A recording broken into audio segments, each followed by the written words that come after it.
Hello, everyone, and welcome to another episode of Nerdy Movie News Roundup, the show where we round up all of the latest news in the world of nerdy movies. We got a lot of stuff to talk about today. New Avatar, The Last Airbender, live action trailer, the Marvels, the Marvels, and a ton more. So grab a snack, sit your ass down, and get ready for the news. Up ya. I don't know. Bad intro. Let's just get to the first story. Got a new trailer for or I guess I should say the first trailer for the Avatar: The Last Airbender live action Netflix adaptation. That's a mouthful. I think it looks pretty good. It definitely looks different from the animated series, I will say. Like right off the bat, I feel like I can understand why the original creators left the series, because this feels a lot more like a drama, than it does a Saturday morning cartoon. It feels dark and serious, and the color grading feels a little gray most of the time. It doesn't feel like the cartoon, but that doesn't mean it looks bad. It looks like it could be really good. The Just visually, it looks expensive. You have these big sets. The CGI actually looks really great. Especially on like Appa and Momo. I don't know, like they looked really good. And I'm gonna be really curious to see how much they end up being in the show, because the Appa and Momo are like in every episode. So I'm gonna be really interested to see how this ends up being adapted. As far as like criticisms, I will say you can kind of see the volume. Like there were these like shots where they were like the camera was panning up, revealing a city, and it just looks flat, like no texture, and it's like, oh, I'm looking at the volume screen. But then other times I was wowed by the special effects. So it definitely looks amazing for a TV show in that regard. And then the characters all look like the characters. I have a picture of Aang here. He's a little Caillou looking head ass motherfucker. So he looks good. Pretty much everybody looks good. Interestingly, I think the most interesting part is Azula is in the trailer, and Azula was not in the first season until like the very end, if I remember correctly, where they kind of like tease her. So very like it already looks like they're gonna be like mixing things around. Do you even actually? They also show the Fire Lord Ozai. Was he in the first season as well? Oh, actually, they never showed him until the third season, right? Actually, Fire Lord Ozai. So that might be weird as well. Yeah, it seems like they're bringing in characters earlier than we necessarily would have expected. So it'll be interesting to see what they do with all of that. But yeah, overall, it looks like more of a darker, serious sort of drama. It looks a lot more like The Witcher than it does the Saturday morning cartoon that the original Avatar show was. Which, I don't think it's bad necessarily, but I can understand why the original creators decided to leave. But let me know what you think. All right. First story of the day: Blade looks like it's going to be rated R. It's coming from Deadline. They gave me the R, which is so important, Demange said. This is the director, I believe. Whereas Demange once said that his personal turmoil gave him an outsider's perspective that was helpful, he feels more at peace now, having faced his demons in the film he made. Mahershala is such a deep actor. I'm excited to show a kind of ruthlessness, a roughness he has, that allows him to walk the earth in a particular way. I love him for that. He's got a dignity and integrity, but there is a ferocity there that he usually keeps under the surface. I want to unleash that and put it on the screen. So the one thing about this is that people are seeing this and sort of running with it, saying that he confirmed it, it's rated R. But there was actually a YouTuber that I watched, John Campia. He actually kind of brought up a good point, that the article that I took this from is actually an article where they're interviewing the director. And when he says that they gave him the R, It obviously sounds like and is probably very likely that he's talking about Blade, but he very well could be talking about the other movie that he's being interviewed about. So while I would put money on that he's talking about Blade and that Blade will be rated R, but it should be noted that this is where the whole Blade is going to be rated R thing is coming from, this interview. It's technically not a confirmation, but either way, I mean, I would not be shocked at all if Blade ends up being rated R, because we already know that Marvel is looking into getting into R. Like they're doing it with Deadpool 3, they're doing it with Echo. We're getting Marvel Zombies confirmed to be TVMA as well. So, I mean, the fact that they're restarting their they're restarting Blade from scratch. It's getting a lower budget. You know, it's going below $100 million. I believe this will be rated R, and I mean, it really should be. Like, Blade is definitely a character that I don't know. I feel like he just works best under an R rating.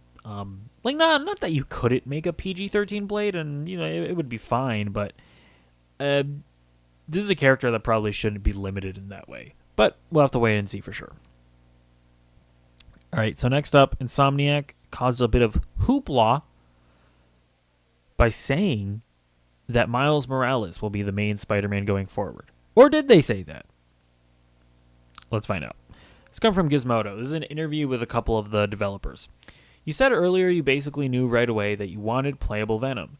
Does that also apply to ending this game with Miles as the main Spider-Man from now on?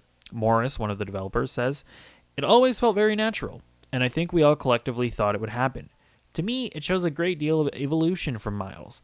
At the beginning of the game, we see him struggling to figure out what he wants to do with his life. By the end, we had Miles carrying the burden of saving the city, and also carrying Pete when Pete wasn't strong enough to carry himself at various points.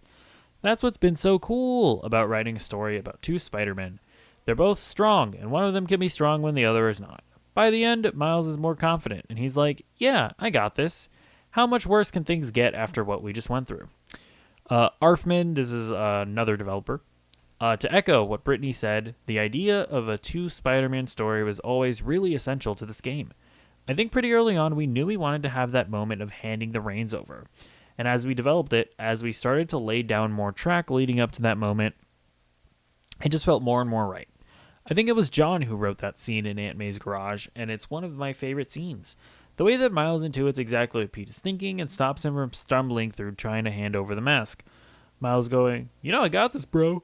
It's such a great moment between the two of them, and it felt like such a natural conclusion. I'm not sure when specifically we decided to do that, but it always felt like the only way the game could end. So, this caused a bunch of hoopla because people are like, they're replacing Peter with Miles. Miles isn't Spider-Man. No, Peter Parker is Spider-Man. And, you know, that obviously very naturally leads in the whole sort of debate. It's really stupid that whether or not Miles Morales is Spider-Man. And it's like, no, yeah, he is Spider-Man.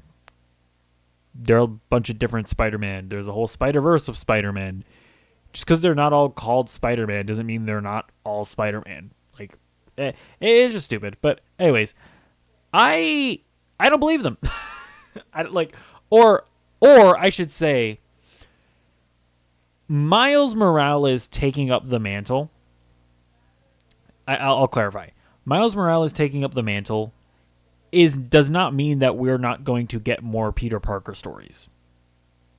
Like, people seem to be under this impression that Peter's not going to be in the next game. And spoiler, I should say spoiler alert for Spider-Man 3. I'm going to get into some of the stuff that gets teased in the game, okay? Did you see the after credit scene? Did you see that they are teasing Norman Osborn and Doc Ock as being the villains of the next game? You really don't think that Peter's gonna be in the next game? You really don't think he's gonna come back? What? Like, what this means to me is maybe we get some Miles-focused DLC for Spider-Man 2. maybe we get like another standalone Miles game. But you bet your goddamn ass. Sorry, I'm tired.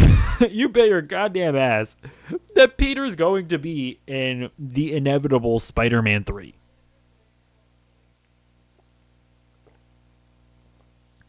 Like, Miles hasn't even met Norman and and Doc Ock. Like, there's no way in hell they're going to be the main villains in the next game without Miles being there. I mean, like, or without Peter being there, I should say. So, it's like, and even when you analyze that final scene of the game, they literally say that Peter's just taking a break. You know, Miles is like, take a break, Peter. Or he says, be Peter Parker for a while.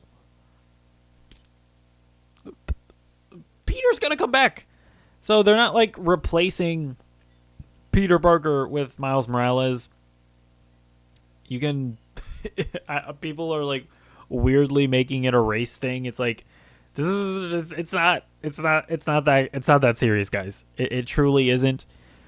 In the comics, like, heroes take breaks and then their like sidekicks take up mantles.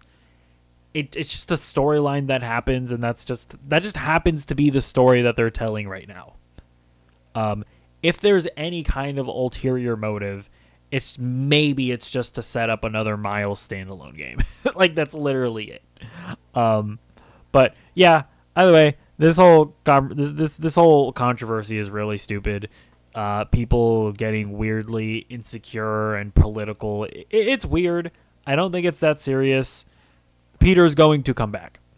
Like, he just is. So let me know what you think about that one in the comments down below. All right, next up, we got a Zelda movie confirmed. Let's get into the details. This is coming from Nintendo themselves. Nintendo today announced that it will develop a live-action film of The Legend of Zelda. The film will be produced by Shigeru Miyamoto and Avi Arad. The film will be produced by Nintendo and Arad Productions and directed by Wes Ball. The film will be co-financed by Nintendo and Sony Pictures Entertainment, Inc., with more than 50% financed by Nintendo. The theatrical distribution of the film will be done worldwide by Sony Pictures Entertainment. So, I must say, well, the first thing I want to say, actually, is that it's just kind of funny, because in a roundabout way, PlayStation is making the Sony movie, or is making a Zelda movie. I mean, that's just weird and funny in and of itself. But beyond that, I can't say I'm excited about this. First of all, Shigeru Miyamoto is going to be involved. That doesn't instill a ton of confidence in me, because I didn't really like the Mario movie. First of all, I should just say, I didn't really like the Mario movie very much. It's not like horrible or anything, but it's just a soulless Illumination movie, in my opinion. And I feel like the most that Miyamoto brings to a project is that it's like faithful to the games. So it's like, maybe they'll make a Zelda movie, and like, I feel like the most that Shigeru Miyamoto will be involved in is just making stuff that's accurate to the games. And that, unfortunately, that kind of stuff just doesn't do much for me if the movie itself isn't good. So, like, watching the Mario movie, it's like, sure, I could point at the screen and say, I know what that is, I recognize it, I've played a Mario game before, but that's not enough for me. So, on that front, Shigeru Miyamoto, like, I can take or leave him, honestly, because the guy, I don't know, he's not a filmmaker. Avi Arad producing. If you don't know who Avi Arad is, this is the guy that ruined the Spider-Man movies. He forced Sam Raimi to use Venom when Sam Raimi didn't want to use Venom. And to be honest, I guess to be fair, I don't actually blame Avi Arad for that necessarily, because it's like, when you look into that situation, it's like, oh, so Sam Raimi, your job was to make a good Spider-Man movie with Venom. Well, you can do that. Like, it's like, maybe it sucks that you didn't want to use Venom, but you could have just made a good movie with Venom. But then when you look into what Avi Arad did with the Amazing Spider-Man movies, well, that's like way more insidious, because he is the guy apparently that like was like super pushing the shared universe. Do you remember The Amazing Spider-Man 2, how one of the reasons why that movie was so terrible was because it was just desperately trying to do a shared universe? He's apparently like one of the main guys that was pushing that. Then we get into like he's now doing like the Venom verse movies, which is like Venom and Venom 2 and Morbius and Kraven the Hunter that's coming up. Like the Madam Web movie. Like that's the playground that he's playing in currently. And those movies suck. Like technically he's a producer on like the Spider-Verse movies, but we all know that the Spider-Verse movies are mostly handled by Phil Lord and Chris Miller. Avi Arad is just like a bland, soulless executive. I mean, or producer, I should say. So it's like, no, I don't have any confidence in him doing a fucking Zelda movie.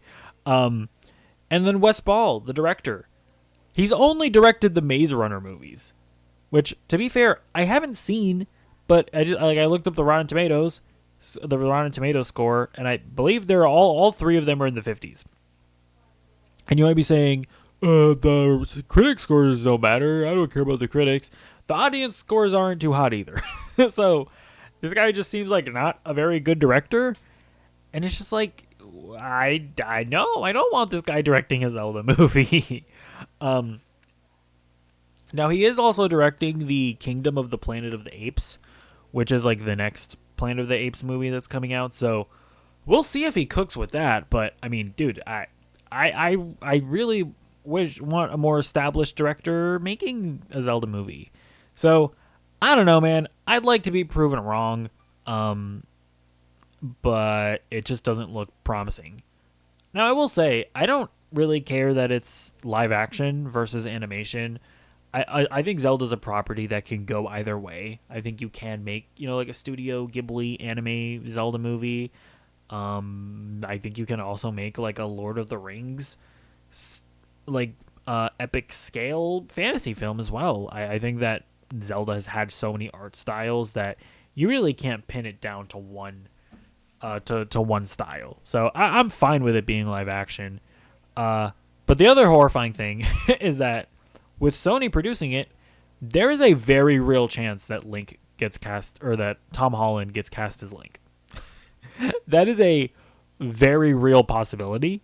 Bro, if you think the internet melted down when Chris Pratt was announced as Mario, okay, no, to be fair, at least assuming that it's going to be faithful to the, to the games, Tom Holland is a much better fit for Link than Chris Pratt was for Mario. Yeah, and then I guess what else? Oh yeah, should Link talk? Yeah, Link should talk. I don't think we need I guess it could be interesting to have like a main character that's mute, right? We're gonna kind of get to see that when Echo comes out, but like, no, it would be totally reasonable for Link to talk, because Link technically talks in the games. He's just like, we don't actually hear him, but like we hear characters respond to what he says. So like he can be a brooding silent type, but he has to say words like periodically. So yeah, we'll see. I'm definitely the biggest fan of Breath of the Wild and Tears of the Kingdom. And they are the current hot, popular sort of iteration of the character. So my guess is that they're probably going to adapt, the storyline in Breath of the Wild and Tears of the Kingdom. But I mean, they could also, like, if they want to go for sort of maybe a younger crowd, or do like the child Link. I mean, yeah, I guess they could do something like Ocarina of Time as well. So, because I mean that's like the classic Zelda game, right? Ocarina of Time. So I don't know. Like you really could go any which direction with a Zelda movie. To be honest, like it's not as constrained as like a Mario movie. There are like so many different iterations of Zelda. So I don't know. We'll have to wait and see. All right, next up, let's talk about Warner Brothers and the wacky decisions that they make. It's coming from Eurogamer.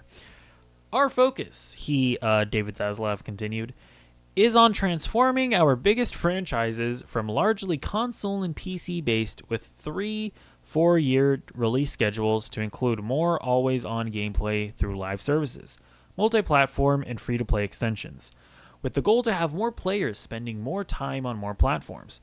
Ultimately, we want to drive engagement and monetization of longer cycles and at higher levels, he continued. We are currently under scale and see significant opportunity to generate greater post-purchase revenue. It is so just funny, I guess, to hear David Zaslav so plainly and so honestly say that they want to milk their players even more. It's like, we're not satisfied with just making a game and selling a game. We need them to give us money all day, every day, 24/7. So,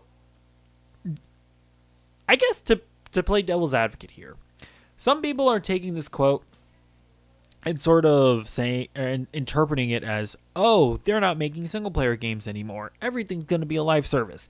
That's not what they said here.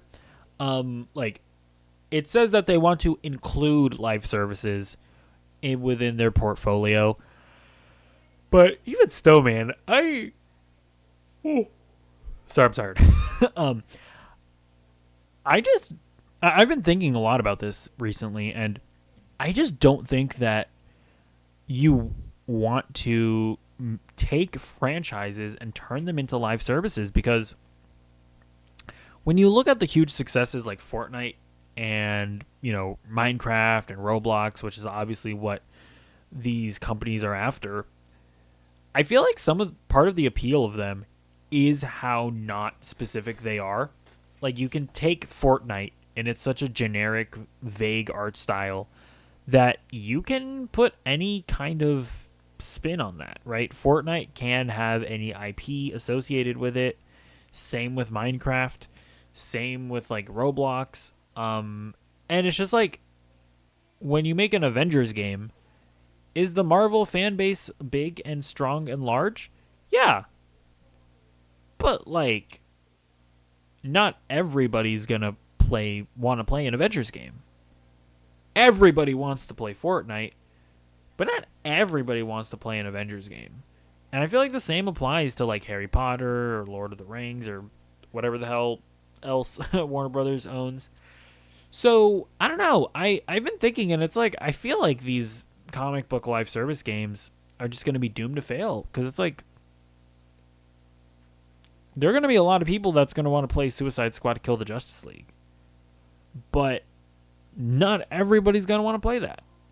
And your core audience of comic book fans, are they even going to want to play a live service Suicide Squad game? Or are they just going to want to play the single player campaign, experience a story, and then leave?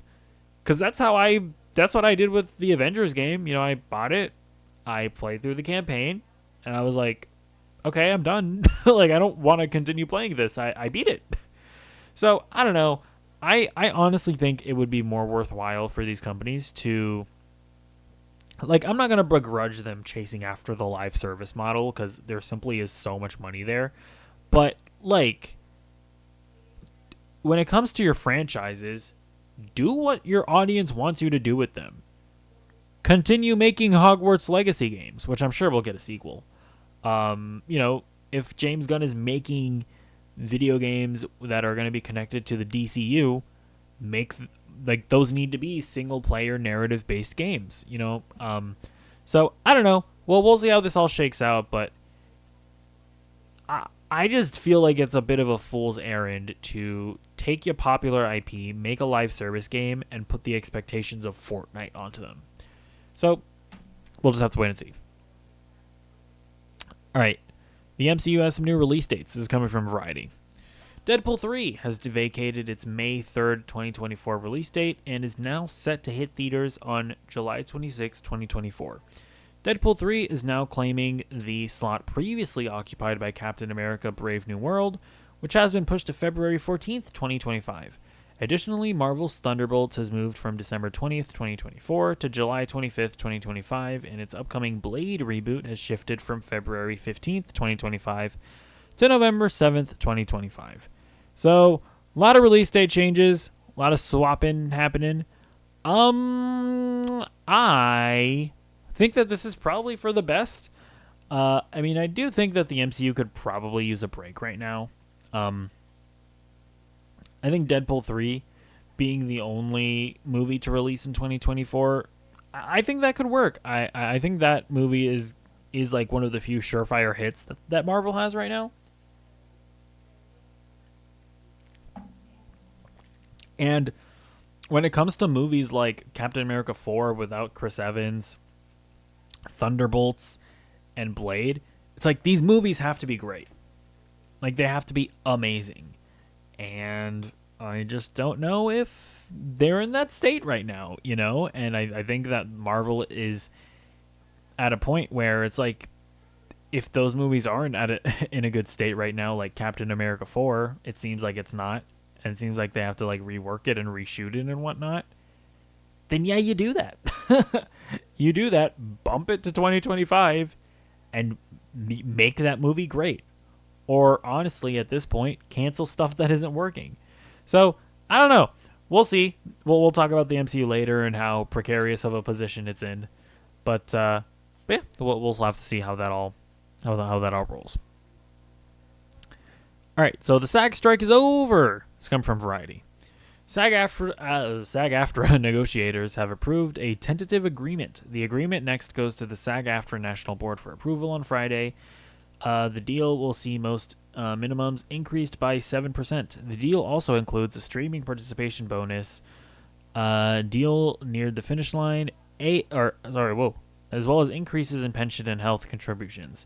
As the deal neared the finish line, AI remained one of the most complicated issues to resolve. So, yeah, SAG-AFTRA got their deal. Congratulations to them. From what I've understood, they've been severely underpaid. I'm glad that, they're getting paid more fairly now. I think the AI stuff is a huge win because if you didn't know, studios basically wanted the ability to scan an actor's face and just own their likeness in perpetuity, even after death, and without like compensating the actor every time they use their likeness. Like, it was just absolutely insane. And yeah, so I'm glad they were able to push back against a lot of that. But even still, I mean, just the fact that they even tried to do that is so horrifying and so dystopian that it truly does disturb me. But yeah, for now, the beast has been thwarted. So we will have to wait and see what the future holds. All right, next up, Superman Legacy has a release date. This comes from a tweet from James Gunn. Thanks to the efforts of our talented crew who never lost faith during the longest strikes in Hollywood history and who never let their foot off the pedal, continuing to barrel forward, creating the most amazing character and set designs I've seen in my entire career. Superman Legacy will be making the originally planned release date of July 11th, 2025. So, yeah, glad to get this confirmed. I think that, yeah, I'm not surprised that they're able to make that original release date because they still have, like, over a year left to actually complete the movie. They had to have been working on, they, like James Gunn said, they've been working on pre-production this entire time. So yeah, I'm honestly not surprised that Superman Legacy isn't necessarily being affected as much by the strikes. Jesus, I'm getting through this, guys. I mean, listen, there's no denying the fact that this is probably the movie that with the most pressure on it to succeed in the history of Hollywood. I don't even know if I said that sentence right. So James Gunn really needs to cook with this one. I think he will. It's one of those things where it's like, this movie can't be bad or else the DCU may, depending on how Marvel is doing, potentially the comic book genre, movie genre as a whole, could just be killed off. So we'll have to wait and see. But I love James Gunn. I have faith that he will cook. So I suggest we let him do that. Next story. The Marvels box office is bad. Bad times at the box office. It's coming from Deadline. The film is seeing a Friday in the vicinity of where we expected it at $21.5 million. And weekend opening between $47 million to $52 million, the lowest ever for Disney's Marvel Cinematic Universe. Yeah, this is bad. There is no getting around it. This is an absolute disaster for Marvel.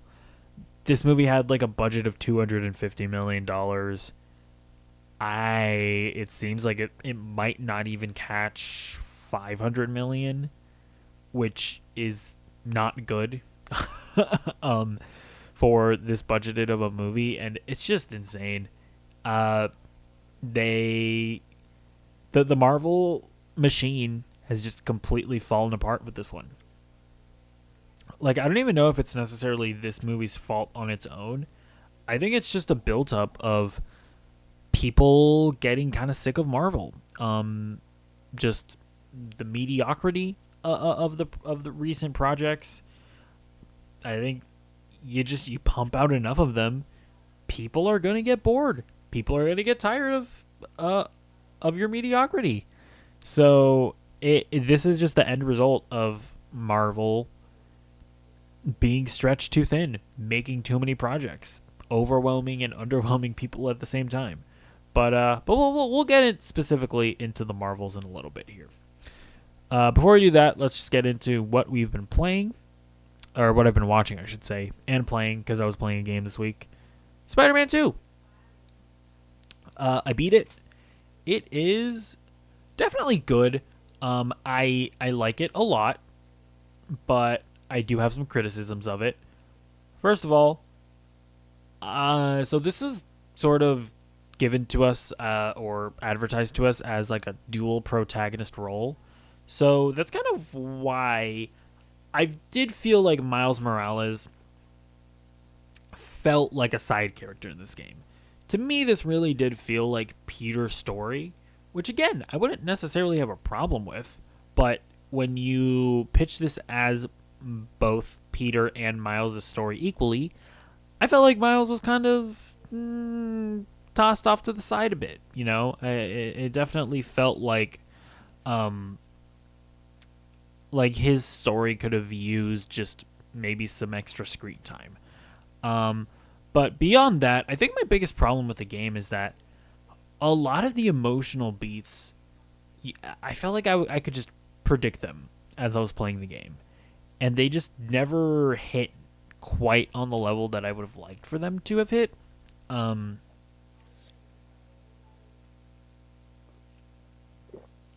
So yeah, the story is just a little too predictable. And the emotional beats just don't hit quite as hard as I would have liked them to. But I mean, listen, from a gameplay perspective, it's awesome. Like it's more Spider-Man. But they add a bunch of stuff with like the web wings, and combat has a bunch of new gadgets and abilities. The symbiote suit is obviously awesome. Yeah, like from a gameplay perspective, it's more Spider-Man, but it's better and it's improved and it's great. I just think from a story perspective, I think it is the weakest of the three. The three obviously being Spider-Man 1 and Miles Morales in this game. I think it's my third favorite. Just based off story, based off gameplay, it's obviously the best, but, focusing on story here. But, I mean, yeah, like, don't get me wrong, it's definitely good. Like, it's not, like, terrible or anything. It's still, like, I still feel like Insomniac just understands Spider-Man at his core. So, again, I'm criticizing it here, but it's still great. It's still Spider-Man. I still obviously recommend it. If you liked the first two games, you're going to like this one. And actually, another thing a positive thing I'll say about the game. I feel like it really did a lot to make sort of the Ubisoft open world game design a bit more interesting, right? Instead of there being a bunch of towers that you unlock that sort of reveal side stuff, I thought this game did a wonderful job of not telling you where the side stuff is, or there are no towers or anything. Like, as you're exploring the city, you see things, and when you see, and that's how you unlock a lot of the side stuff. And that little change made the game just a lot more fun and a lot more engaging. I felt like it definitely forced me to like play through the journey, right? Like, instead of like stopping and doing all the side stuff before I continue the main story, you get to a point where it's like, oh, well, I haven't unlocked any more side stuff, so I guess I'll go to the main story now. And then by doing that, you discover more side stuff. And it's just, as somebody that is, that's becoming a bit more partial to sort of the Breath of the Wild and Tears of the Kingdom style of open world game design, I thought this game did a lot in sort of developing the more Ubisoft style of open world game design and making it more interesting. So yeah, I mean, what can I say? It is Spider-Man 2. It's good. It's more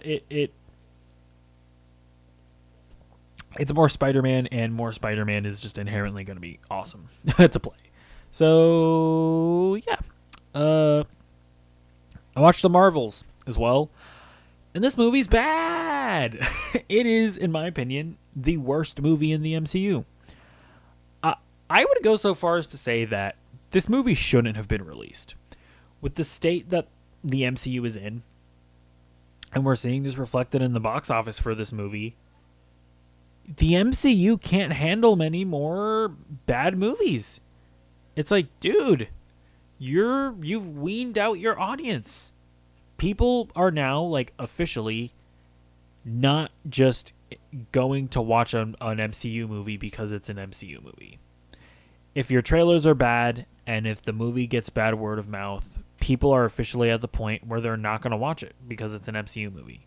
And it's totally fair enough, because Marvel's done this to themselves. As much as I enjoy Marvel, as much as, I talk about it on this channel, and I completely understand why people are feeling this way. Like, this movie is, but I will say, this movie is incompetently made to a far larger degree than anything else in the MCU. Like, every scene in this movie feels like a reshoot where a director wasn't present. Like, the way it's edited together is just shoddy. Character interactions feel weird. And it is just strange as well, because I know that these are good actors, but they don't feel good in this movie. Well, I'll give one exception. I do think that Aman Vellani as Kamala Khan, she steals the show here. And, I absolutely love her in this role. And she's easily the best part of the movie. But even still, like, the movie is like Suicide Squad 2016 levels of bad. To where I don't even know if I can blame the director here, because this feels like a movie that was studio meddled, and it's bad. It is bad. It's gonna bomb. Like I've said before, I don't know how many more of these the MCU can take, man. But listen, hopefully they're doing what they need to do. Next year we're only getting Deadpool 3. Hopefully they're making Captain America 4 awesome, as well as Thunderbolts and Blade. That's all that we can do, though, is hope. Because we can't expect it. Not after this. Not after all the mediocre stuff that Marvel's given us.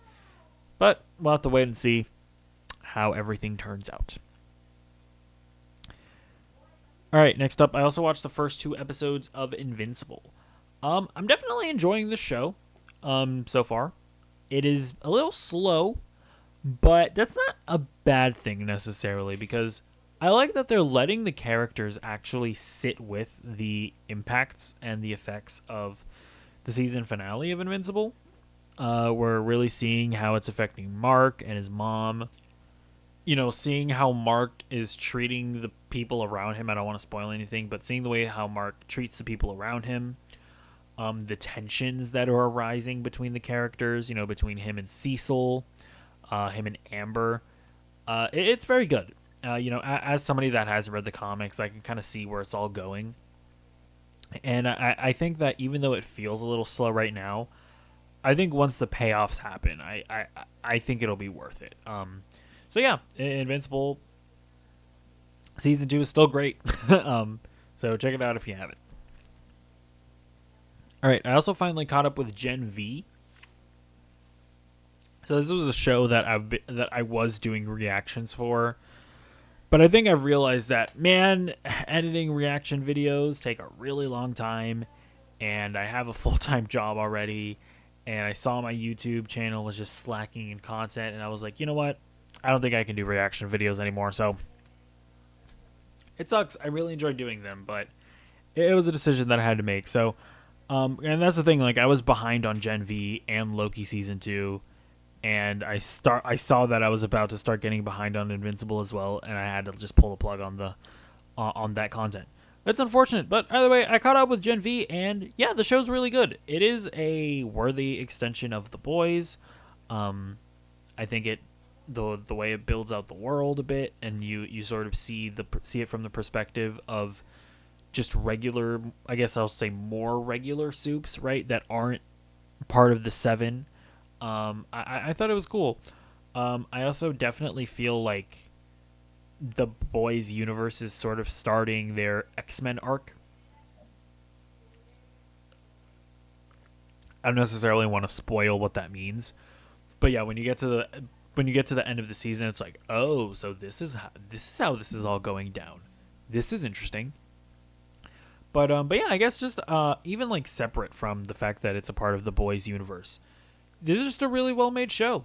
The characters in this show are very just they go really deep with them, and they really make you understand them, and I love just the sense of empathy that this show has for its characters. Like even the ones that are kind of shitty, and they all make mistakes. They all do like very bad things, and not necessarily in the way that people in the Boys do bad things, because it's like the soups in the Boys are like assholes and genuinely self-serving.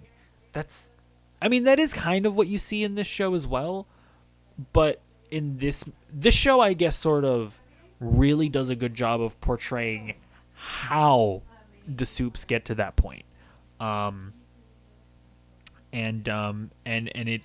It's a show that, in dealing with superpowers, it also does just deal with sort of like mental health issues, and and stuff that young people have to go through. So yeah, it's overall just a very good show. I really enjoyed it. I will say near the end, like the last 2 or 3 episodes, it very much starts, like, it rushes to sort of get to like the conflict at the end that sort of is going to lead into The Boys season 4, and I thought it kind of got a little messy in the end. There are certain character turns that maybe didn't feel quite as natural as I would have liked it to feel. But either way, it's not that it's not terrible near the end. It's just like, okay, I don't know that these character turns are deserved necessarily, and I don't know that certain characters would go this far. But either way, the show is good. It's enjoyable. I think it is a worthy addition to the Boys universe. And yeah, there's no denying that I am excited for The Boys season 4, even more so now. But yeah, so that was the end of the show today. I'm genuinely exhausted, so I am going to go sleep. But either way, like the video. That's it. I made this video for you. You do something for me. That's how this works, right? I don't know. Bye.